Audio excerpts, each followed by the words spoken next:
everybody, and welcome to RISEUP Voices from the Frontlines. My name is Krista Fee, and I'll be your host today, and I'm bringing to you a guest, Brandon Griffith, who is the founder and CEO of Griffith's Blue Heart nonprofit, which prepares, trains, and equips law enforcement for time-sensitive medical emergencies. He's also deputy sheriff of the Pinal County Sheriff's Office and an out-of-hospital sudden cardiac arrest survivor. So we're going to talk a little bit of his story of survival and the tools and resources that we don't talk about very frequently with our first responders. We are talking a lot about mental health and mental wellness, but we neglect to talk about physical emergencies and what we can do to prepare and prevent these types of incidents. So please welcome Brandon Griffith to the show. Hey, Krista, thank you so much for having me. Hey, I'm so happy to have you. And I can't wait to hear your story and your inspiration and motivation behind this work that you're doing that is so important. I always like to start by getting a little bit of background and finding out a little bit about your family life growing up and who you were as a kiddo and kind of what made you go into being a first responder in the first place. Honestly, I was that diagnosed ADHD kid. I was every single teacher's nightmare. I was a troublemaker growing up. I was not a good student, but I was an adrenaline junkie, and I am a lifelong martial artist. I started at the age of 4.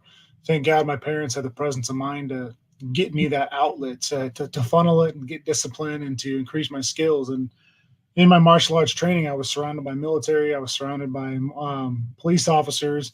I don't know. They carried themselves differently. They carried themselves. They had a dark sense of humor. They were always the quickest one with a joke.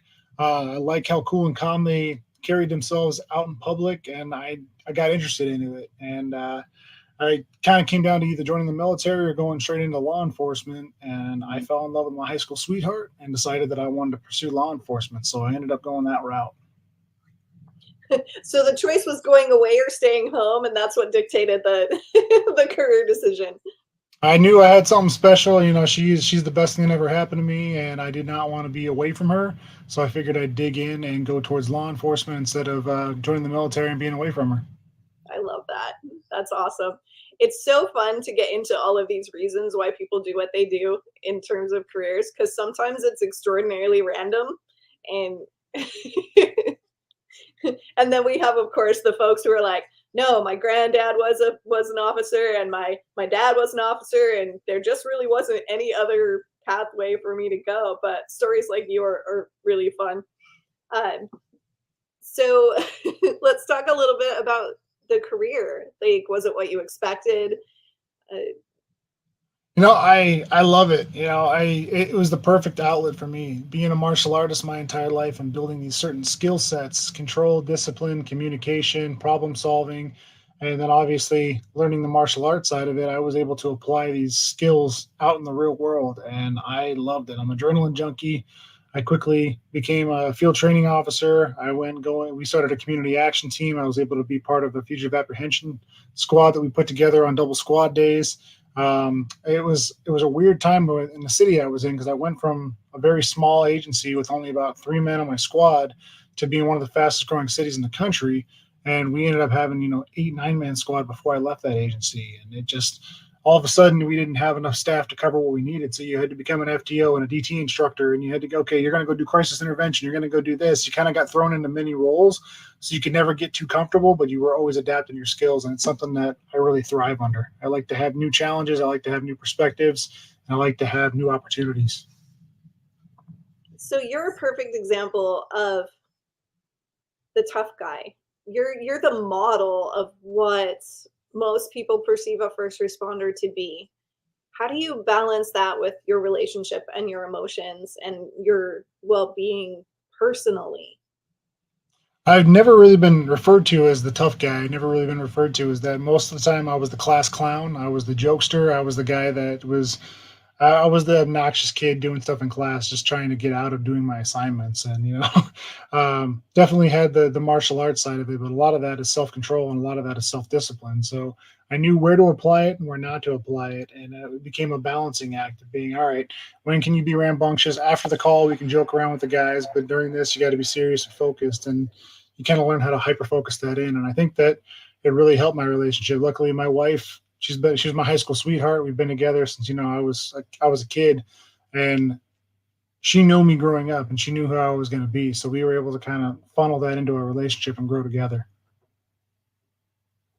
How important do you feel like communication is in a relationship? Because you're one of the success stories. I mean, we know what the statistics are in first responder generality, that we're looking at divorce rates. Some people are estimating over 80%. So you're one of those that survived. How So did you do I that? fully agree with you. Communication is everything, and luckily for me, I mean, me and my wife were EMTs together. We went through the training together back in college, and at the time when she was working and going through getting ready to go to medical school, I was working in the private sector, so I was already dealing with suicide attempts. I was already getting in fights. I was already dealing with dead bodies and getting exposed to that even when I was in high school and college time. So as she got into the medical field and she became a cardiovascular perfusionist, I mean, she's with the medical crew. She very much understands the realities of it. I mean, even in college, she was held up at a bank, so she's had guns pointed in her face. So she knows those experiences. She knows what it's like, and we communicate everything. It's no secret that me and my wife are the first to crack jokes and make fun of each other, and we're the first to. She's the first one to call me out on all my shit. She does not put up with anything. She doesn't let me pull anything over on her, and she'll call me out in front of all the guys. And it's the same thing. Like if we don't have that open line of communication, you don't really have a relationship. You have to have those open lines to grow together. If you just bottle it up and go, it's okay not to talk and get into gruesome details about some of the stuff, but most of the time, cops aren't fazed by the traumas we face in the field. Yes, there are really tough ones that last on you, but a lot of times that's the administration side of it, the lack of support, that kind of stress, the promotional side of it, dealing with piss poor leadership. Like that's what really gets guys down. And when you have a target on your back and you're dealing with other issues, that's what you really have to talk through with your spouse and have plans and backup plans, because you never know what life's going to throw at you. Right. That's a really good point. I think a lot of people believe that when we talk about post-traumatic stress disorder, and it's such a big topic of conversation right now, that what we're talking about is I saw a dead body and it messed with my head and now I'm having problems. And the experiences that we're talking about in the first responder world are much different.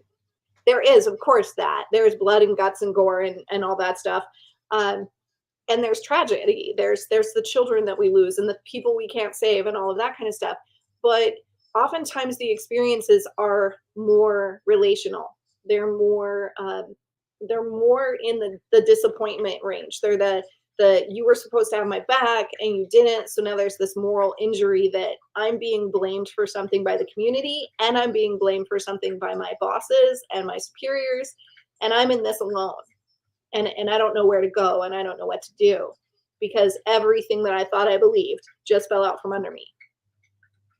I mean, it can be, but I personally believe it's more of an accumulative effect. It just we don't have time to process things. Yes, you do have the dead kids, you do have the traumas. Nobody prepares you how to deal with certain situations. Like, we had a paraplegic that was raped by her caregiver, and she was trying to ask my squad and me to kill her for herself. She didn't want to go on living anymore. They don't prepare you for those horrific situations. They don't prepare you for the dead kids and whatnot. But again, we knew we were going to see that stuff. We knew we were going to have that, but it's the fact that you can't process that, you can't talk about it. The next you're going to the next call after that. You have a stack of calls waiting. So as soon as you have that dead kid die in your arms, and as soon as the ME picks up the body, you're on to the next one. You're getting chewed out for being late to a stolen bike call. Like there's just it's that accumulative effect, but it really compounds when you've got piss poor leadership. In some areas, you see it around the country, we have a real lack of leadership in law enforcement all over the nation. Guys that should have no business being promoted or being promoted and bending the knee to civilians and city council members, and they have no idea what they're doing. And when you get those people out there, it can be extremely frustrating, because we know there's not going to be fairness to the job, but when you are actively being targeted and having your hands tied from your job and not being able to do things, like that's where the real stress comes in. When you're getting disciplined and you're getting in trouble for stuff that you were doing that was perfectly accepted and part of your culture before, it can be devastating, and it can be an accumulative effect for these guys that just get burned out. And then eventually something happens and one of those horrific calls hits, and it's like, all right, that was the breaking point. Now I have issues, and they want to attribute it just to that one thing, but it's been in the making for several years.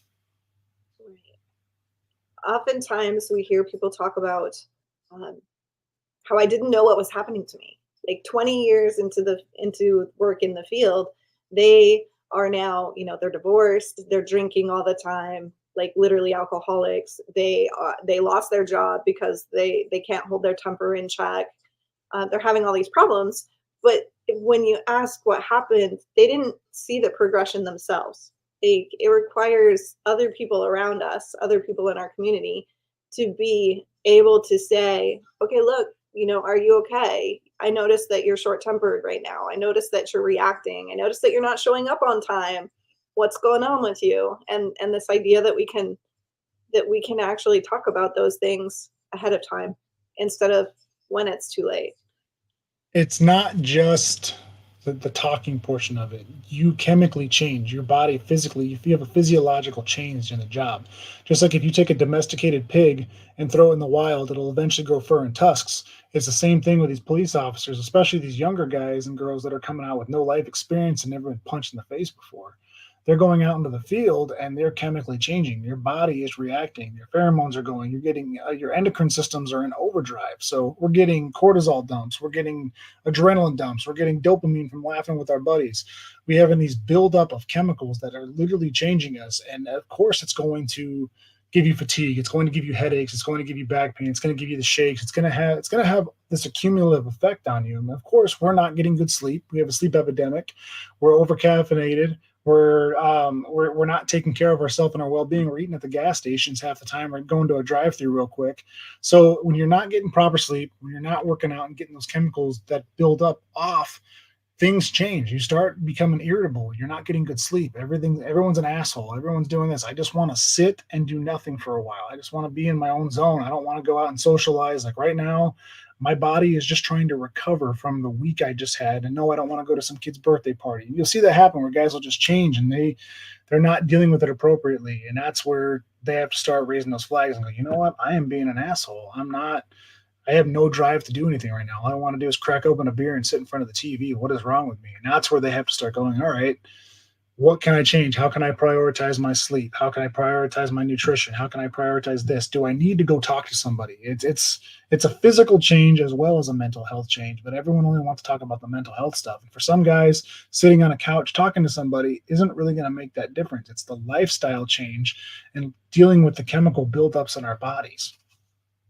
Right. The neurochemistry is, I want to kind of keep it layman terms here, but the neurochemistry overload that happens when you can't stop your system naturally has a 30-second window, and then it shuts down normally. Like we get these floods and then they go away. But what happens with folks in this condition is that on switch is on all the time. Those neurochemicals build up. Those neurochemicals are legitimately toxic. So you're poisoning yourself. There's literally toxins in your system that you can't get out. So when we talk about how do you get rid of those effects, how do you get those out of your system? What are some things that people ought to be thinking about doing to help get those things out of their systems? This is one of the biggest reasons why our number one cause of death is heart disease. Because we build up all these systems, our body has to do something with that neuroepinephrine. Our body has to work it off, so our hearts take the toll of it. That's why so many guys have preventricular contractions and PACs and all these flutters in their heart, and they have all these other complications and sleep issues because, yeah, of course, you just went through this roller coaster ride. And it's not even the hard charging ones where shots are fired. Think about every single traffic stop you do. Every time you do a field interview and somebody reaches for their wallet too quickly, you're getting, oh, hey, keep your hands where I can see them. Your body's reacting to these things whether you like it or not. So it's this roller coaster of up and down. And then you're bored out of your mind sitting in your patrol car doing nothing for a couple hours. And then you're in an all-out sprint, you're responding to a DV and you're fighting, elbowing somebody in the face. It's not natural for your body. The average citizen sees 3 to 8 critical stress incidents in their entire life. According to the IACP, The cop over 20 years will see 700 to 900 of those incidents. So when you start thinking about it, how do we deal with it? And a lot of it is, all right, what do you do when your body's building up all this stuff? As little as 10 minutes of a vigorous exercise can work off those chemicals in your body and help you deplete it. So a lot of guys want to focus on working out before shift, but realistically, at the end of your shift, when you're most tired, you just want to take your vest off, take a cold shower, and go to bed. That's when we should be working out. At the end of our shift, even though you don't want to, having that discipline, that mental drive to say, you know what, I'm going to do a quick HIIT workout. I'm going to go to the gym. I'm going to do this. I got to burn this crap off, and I want to sleep well tonight. If we can start disciplining ourselves to do that, to start eating better on shift and getting our body the nutrients it needs, because it's already stacked against us. We already have the chemical issues. We already have the sleep deprivation.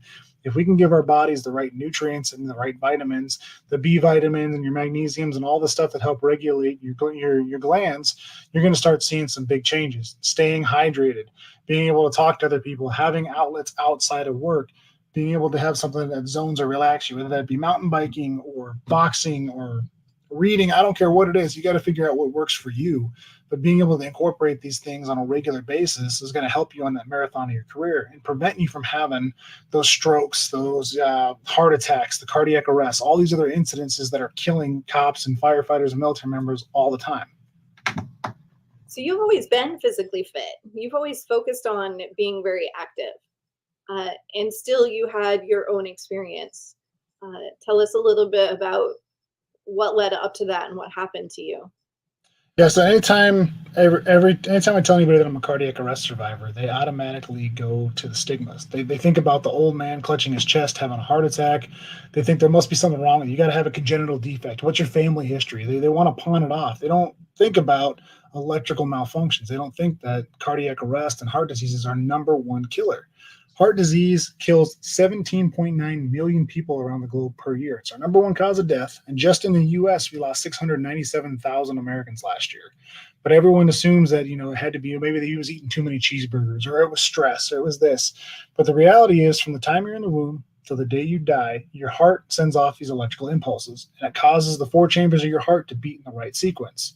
It takes one misfire for you to drop dead like a light switch. And an electrical malfunction can put you into what's called ventricular tachycardia or ventricular fibrillation, which are the two deadly arrhythmias. So me, not a stress in the world. Everything was going good. I was 26 years old. I just made my SWAT team. My wife had just been accepted to medical school. We got our house. Things are going well. And that night we were supposed to go to a concert. I was sitting at home reading a book when I had my cardiac arrest. So I put it down. I take 2 steps towards my door. I say, hey, I'm going to take the dog out, take her to the restroom real quick. And it hit me like a freight train. You ever had someone jump out and scare you, and your heart like skips that beat? Well, imagine that flutter happening nonstop and you can't recover from it. Even though I collapsed in about a second and a half, I experienced time distortion because weird things happen in critical stress incidents. You get auditory exclusion, you get tunnel vision, you get loss of fine motor skills, and time distortion. And I was definitely experiencing that. Everything just slowed way down. And I remember bearing down, and I remember my jugular veins sticking out and going, oh, something's not right. And I remember trying to force myself to do combat breathing. For those that don't know, combat breathing helps lower your respiration rates, your heart rates. It helps calm your nerves. But it turns out when you're in cardiac arrest, there's no blood being pumped to your lungs. So they physically cannot expand with oxygen. So I started doing agonal breathing and convulsing. My wife turns around to see me go, trying to force myself to breathe, but I physically can't. So my face is turning this dark, dark purple. She sees this, immediately starts to call 911 on her phone, drops it on speaker. I collapse into my bookshelf. She goes to catch me. I fall right over top of her because I'm 6'4", she's 5'3". Slam my head right to the middle of the wall. And I'm looking out into my hallway, and my vision's going this dark, dark purple. It's nothing like I've ever experienced in the field. Like normally tunnel vision, it's like looking through a coffee straw. It's really hard to focus. You're not seeing the whole picture. Everything's really hyper-focused. This, everything was wide and everything was dark, dark purple and like fluttering out. I was literally watching my surroundings get darker and darker. And the way it was explained to me was that was literally the blood leaving my brain and my eyes. I was watching myself die. And here I'm trying to think, I'm trying to look at my training because I want to stay in the fight. You never give up. But in that moment, here I'm an EMT, I'm a cop, I've done CPR, I don't know how many times, but in that moment, there is not a damn thing I can do to save my life. That feeling of helplessness is something I don't wish on anybody. And I remember distinctly going, shit, this is it. And that's when I dropped dead right on the floor. My wife rolled me over. She started doing compressions. She started working on me. She did CPR on me for 4.5 minutes before the first officer arrived. But during that time, I mean, she was such a stud and so in the moment right there. She even had the thought process to put my legs up on the couch in Trendelenburg. Trendelenburg is a position we use for patients that are in shock that causes the blood flow and oxygenation in the legs to have gravity force it down to their core. I can't get ER docs to do that. And she did that work on her high school sweetheart. She had to stop when the officer arrived, pull the dog back, unlock the door. The first cop that arrived did not have an AED, but he came in, sees me down on the floor, and started doing he took over compressions and just did a phenomenal job. He worked on me until about the 9.5-minute mark when fire and EMS got there. They show up, pull my body in the living room, and they got more room to work. They had to IO drill me. They dropped in the OPAs, busted my lip open, cut my clothes off, did the whole thing. They shocked me multiple times, and they were able to bring me back, but I was dead for 16.5 minutes. When I got brought back, I remember just pain. I could taste the blood in my mouth. I could feel where they drilled through my leg. My chest had been compressed in. I could feel all that dull pain everywhere. My arms and legs hadn't been oxygenated properly, so I just felt like daggers everywhere, like that really painful pins and needles feeling when you fall asleep on it. But my head had to be the worst. With every heartbeat, I was getting this white flash, and it felt like someone was just taking a sledgehammer to the top of my head. And it was relentless. And I don't remember this, but according to my wife and the crew, I sat up and started pushing the guys off me. My wife grabbed me by the face, and she said, "Don't leave me." I said, "I won't," before I collapsed back on the gurney again. And then I do remember feeling the sway of the gurney and hearing the firefighters walking on the rocks in my front yard. From that moment on, I remember everything from dying in my death, coming back. But from that moment, from hearing the footsteps on my rocks, the next 5 days are a complete blur. My brain had hypoxia. They busted it into the wall. Like I was recovering from cardiac arrest. Like neurologically, they didn't know if I was going to be intact.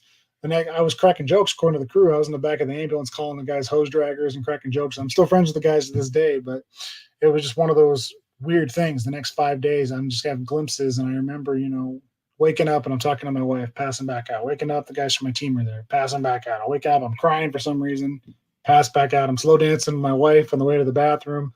Just little things like that. So they go through everything. They do every single test possible. They bring in all these experts, and guess what they found out? Nothing. There's nothing wrong with my heart. Perfectly healthy. There's no diagnosis. Structurally, it's perfect. There's no electrical diseases. They broke my blood down to chromosomic levels. No idea why I had my cardiac arrest. I'm like, is it going to happen again? We don't know. We're going to put this defibrillator in your chest just in case it happens again, so you get shocked instantly. And they basically told me that they're putting this device in my chest and they hope it doesn't happen again, but they don't have enough information to give me any variables. So in a literal heartbeat, my entire life changed. I'm 26 years old. I lose my spot on my SWAT team, and now my command staff, except for Chief Mark Mann, who had my back, is trying to tell me I'm damaged goods and I'm out the door. They're trying to force me into medical retirement. They're like, we can't have a cop with a defibrillator in his chest out here in the field. It was like, we'll try to find a civilian position for you, the PD. And it's like, whoa. You kidding me? You're telling me yesterday I was good enough to be on your SWAT team and I'm a defensive tactics instructor and an FTO. Literally in a heartbeat, my entire life changed. Now I may not even be able to be a cop anymore. So that was something that's a very hard pill to swallow. I mean, we all know we could die in the line of duty, but how many first responders are truly prepared to not be able to put their uniform on ever again the next day? Do you have enough money saved up? Do you have a job lined up? Do you already have the skills? Have you prepared for that moment, for the reality of, hey, you can't do this tomorrow? If you get in that car accident, if you have a brain aneurysm, if you get stabbed or shot, have you really prepared for that moment? Most people are going to be a resounding no. And that was exactly what I was put in. And I had to fight to go back to the field. I had to go against my command staff, and I had to bring in researchers and fight risk management. And I was successful after about a half a year, but I'm one of the only cops, if not the only cop in the country, to return to full active duty with a defibrillator implanted in my chest. And that was only the beginning of the next part of my journey. So what comes next? Well, as soon as I got back to the field, I started realizing how underutilized and how unprepared cops really are when it comes to medical emergencies. And you look at it, we're on scene first 90% of the time. We're already pulling kids out of the pool. We're already plugging bullet holes. We're already putting tourniquets on. We're using Narcan for drug overdoses. We're being thrown into these situations with very minimal training. Across the country, you're lucky if you get a first aid block in the academy, and then it's up to your agencies what they want to do afterwards. Most places don't have a mandate and don't require continuing training. Some agencies won't have CPR training ever again. Some agencies will maybe do a stop the bleed course, or maybe you do a refresher every 1 to 5 years. It's really just kind of, hey, get in there. But it's a very different ball game when that mom hands you that blue baby and is expecting you to know what to do and to save that kid. When your buddy's shot and fire, it's not safe for fire and EMS to come in and you have to step up. Are you prepared to plug those bullet holes? Are you prepared to actually work on your buddy? This is what cops are being thrown into with very minimal training, but we're not protected by the Good Samaritan laws. We're not protected by that because we're not Good Samaritans. We're not bystanders. We are required first responders. We don't get the same training. We don't get the same support as fire and EMS. We don't have established systems. We are smack dab in the middle of that and expected to figure it all out. So I really started realizing how unprepared cops were, and I wanted to do something about it. So I started just kind of helping my surrounding agencies and acquiring AEDs, talking about my story, helping them get AEDs for good prices and working with distributors and manufacturers. And it just kept growing from there. It was like, okay, we got them now, but we don't even get dispatch these calls. Or how are we going to budget for this? How are we going to have, what policies do we need? Do we need medical direction? Are we in compliance with the laws of our state? It just kept growing and growing. So I had to bring in chiefs of police. I had to bring in dispatch managers. We had to create custom programs to support law enforcement. And eventually I'm like, you know what? There's something really to this. We started getting programs implemented and we started getting life saves like crazy. We started handing out life-saving medals like they were candy. And I'm like, I can save far more lives and make a much bigger impact implementing entire life-saving programs for police departments than I can individually on the streets. So I had to make a tough decision and decide to drop to reserve status. I'm still a sworn police officer. I still go out and get my hours, but I'm no longer a full-time police officer. I wanted to focus and really make this organization a nonprofit. So we became a 501c3 public charity and started working with organizations. We donate AEDs. We created a whole outstanding high performance resuscitation training program that is pretty much blowing everybody else out of the water. I mean, it's just grown into this incredible thing. And now we're able to literally work with agencies and quadruple survival. And it's something that I'm extremely passionate about. I love that. I love that you found a need and you refused to back down. You refused to go, oh, well, officers aren't supposed to do that. We'll just wait for everybody else. We'll wait for everyone else to fix it. Because often systemically, that seems to be the approach is, oh, well, we don't want that responsibility. If we take on that, then that's just another thing we all have to learn, right? That's more training. That's more, that's more risk. That's more this or the, and there's that idea that I still hear arguments that Narcan shouldn't be an officer's responsibility, that they don't want to learn that. They don't want to carry that because that exposes them to risk. And what if they do it and the person isn't actually overdosing? What if they do it and it's a cardiac arrest? They're not trained for that. How do I tell the difference? Like, I hear those arguments. I'm like, you put your head. I laugh at every single one of those. That is all bullshit, let me tell you.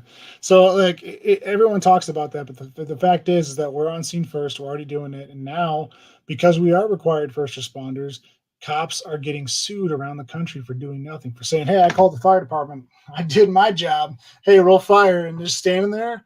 They're getting sued all over the country. They shoot somebody and they stand there and they don't provide medical aid. They're getting sued because the citizens are no longer going to stand for that, especially now that we have body cameras on. You can no longer sit there when that mom hands you a blue baby and say, hey, I called the fire department. They should be here soon. They expect you to be competent and be able to do something. You signed up. Preservation of life is your highest priority, right? So you hear these guys say that, oh, yeah, we shouldn't be carrying Narcan, it's pharmaceuticals. Look, this stuff is not complex. We're not asking cops to be EMTs. We're not going through medical training. We're not doing all this stuff to say, hey, you got to be able to do this and that. We're going to make you infield surgeons. We're going to make you go through 18 Delta. We're not doing that. Look, I can teach an orangutan to put 2 stickers on someone and press a button. It's not complicated to take Narcan, put it in someone's nose and give it a squirt. It does no harm. Even if they're not overdosed, that Narcan is not going to do anything to them.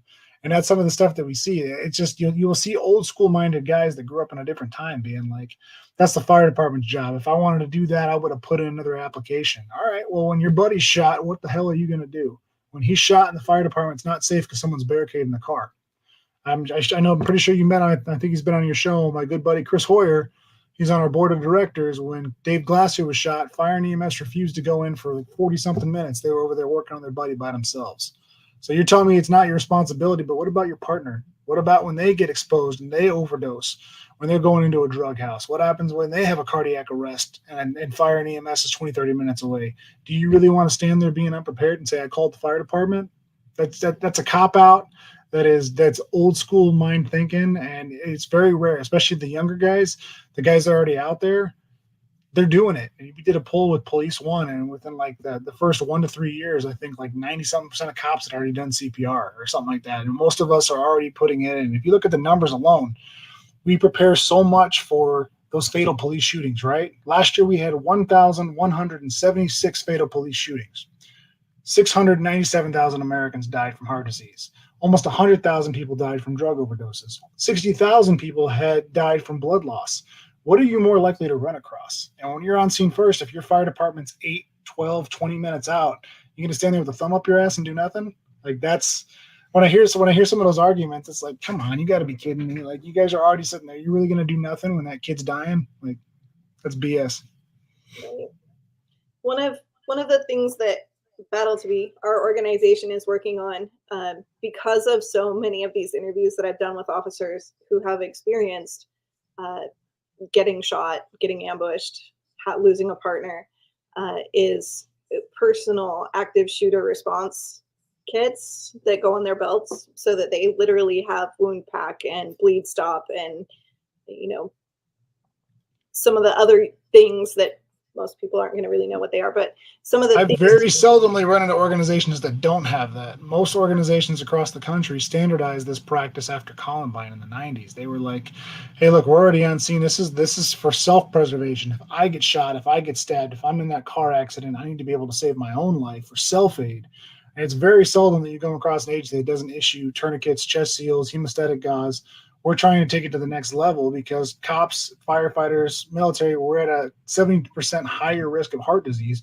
We're trying to get AEDs for us when we go home, when we're sitting there with our spouses, because we're the ones that are dropping dead from it at an alarming rate.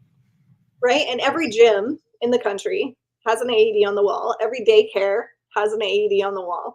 Like it's standardized equipment for any business that has people exerting themselves in any way. So we're already aware as a community that there is a usefulness for these devices and that they're simple enough that everyone can use them, right? What AED training takes, what is it, 4 hours, 3 hours?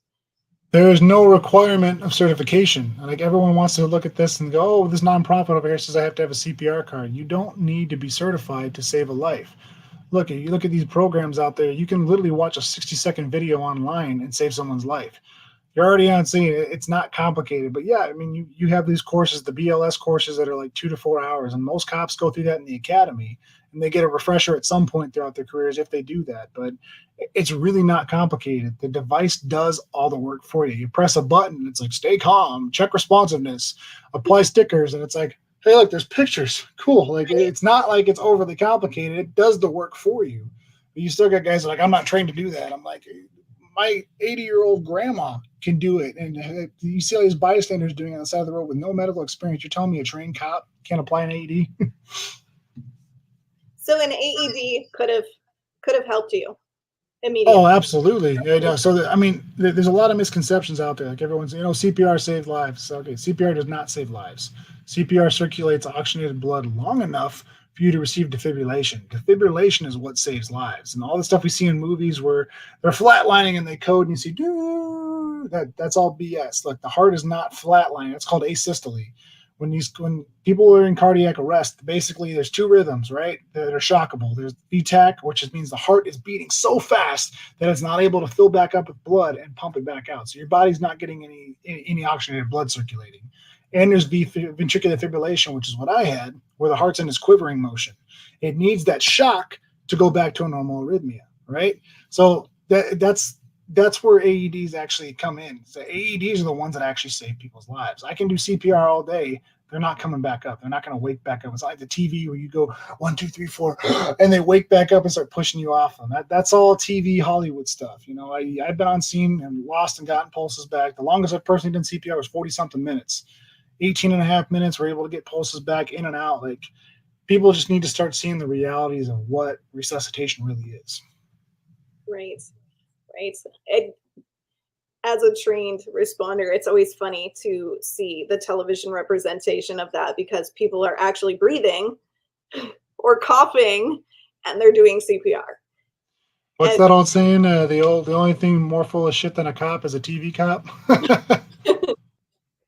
so yeah, education, knowledge, not we'll go to GI Joe, knowledge is power. Like none of this stuff is as mysterious as it seems, and it's all really very common sense. And don't be afraid. Don't be afraid to ask the questions. Don't be afraid to take the next step to learn about how you can protect yourself and those people that you love. Because this is not just for officers. This is for everybody, really. This is our number one cause of death. And what people don't realize, like you see all these programs out there for public access defibrillation, right? Hell yeah, we need AEDs at our airports, at our sporting events, at our athletic training centers. I'm all about that. Don't get me wrong. But that's only 13% of cases. 77% of cardiac arrests happen in the home. How many people are prepared when their 15-year-old daughter drops dead in front of them? Most people don't think about it. They're not prepared for their own loved ones or when they go down. Too often our first responder spouses get complacent. They go, if anything ever happens, my wife's a cop, my husband's a firefighter, he'll take care of it or he'll do it. But when we're the ones that are at the highest risk, like when I dropped dead, if my wife didn't know what she was doing, I wouldn't be here today. So it's one of those things that it's not complicated, especially with handling CPR. Push hard, push fast, don't stop. Apply an AED. Blood, dealing with blood loss, plug a hole, direct pressure, apply a tourniquet. We're not talking about rocket science here, but some basic measures to teach our family members and those around us are going to make all the difference. And having a plan and being prepared, just like we play the what if. What if I'm at the grocery store and someone starts cranking off rounds? What is my wife going to do? Do we have a code word? Do we have this? Start playing those what ifs. What happens if I get sideswiped right now and my wife starts losing consciousness next to me? Do I have an IFAC that I can reach or is it locked up in the trunk where I can't get to it? Little things like that, starting to play those what ifs. What happens if my perfectly healthy 9-year-old drops dead and stops breathing? Am I prepared for that? Do I have an AED in my home? Oh, I can go get one on Amazon right now. It's not like it's complicated. So where can people find out more about your organization and what you do? So we do a whole bunch of unique services for predominantly, we work with law enforcement. So we implement life-saving programs. We help them get grants. We donate AEDs. We do high performance training. We do services, dispatch protocols, all the systems of care that actually make it work. Because sometimes you'll have places that just don't know where to begin. Like, hey, this sounds great. We want to get AEDs. We want to train our guys, but we've never really done this before. Our fire guys are recommending this, or our medical directors are recommending this.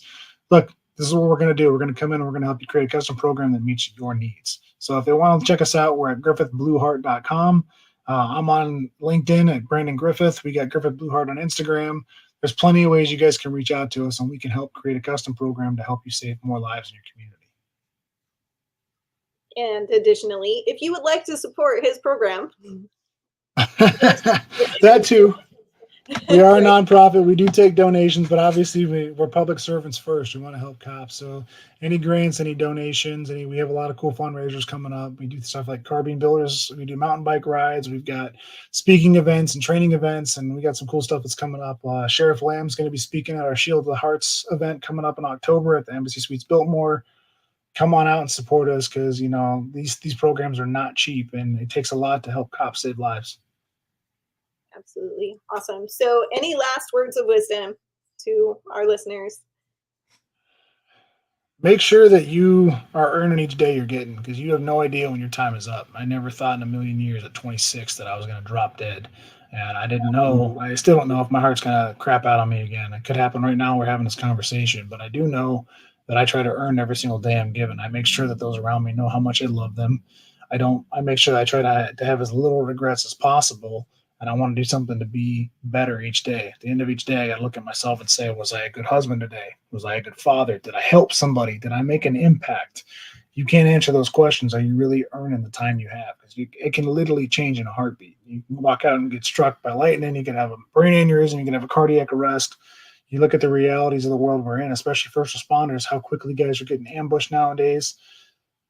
Earn each day you're given, savor each moment, and make sure you take and prioritize the things that matter most in your life, like your family. Thank you so much for being here with us today, Brandon. I'm really excited to share all of this information. It's definitely a topic that is not talked about enough, and not enough is known. So thank you so much for being with me today, and I will see you soon. Thank you, Krista.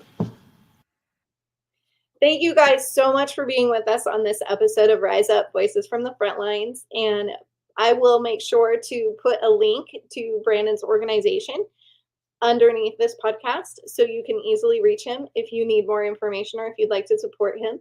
If you'd like to support Battle to Be, the 501c3 nonprofit that runs this podcast, please go to battle2be.org, and we serve those who serve country and community in numerous ways. And most of you know about the Ferryman Project, our memorial mission, which takes plaques to families of the fallen all across the country and represents those who are underrepresented at events and memorials, holding space for those families who feel like they've been excluded from the first responder family.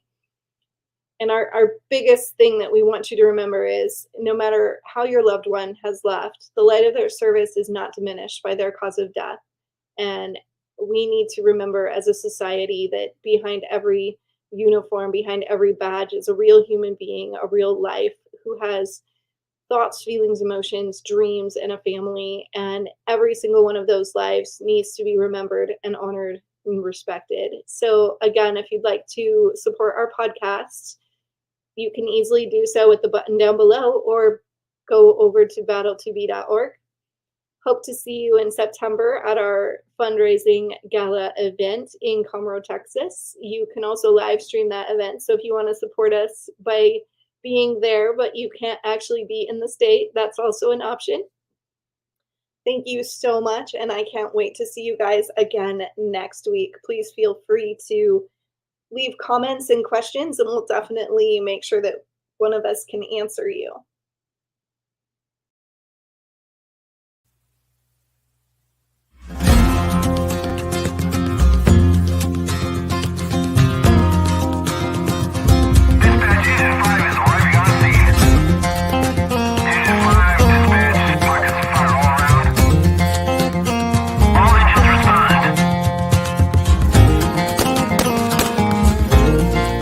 One.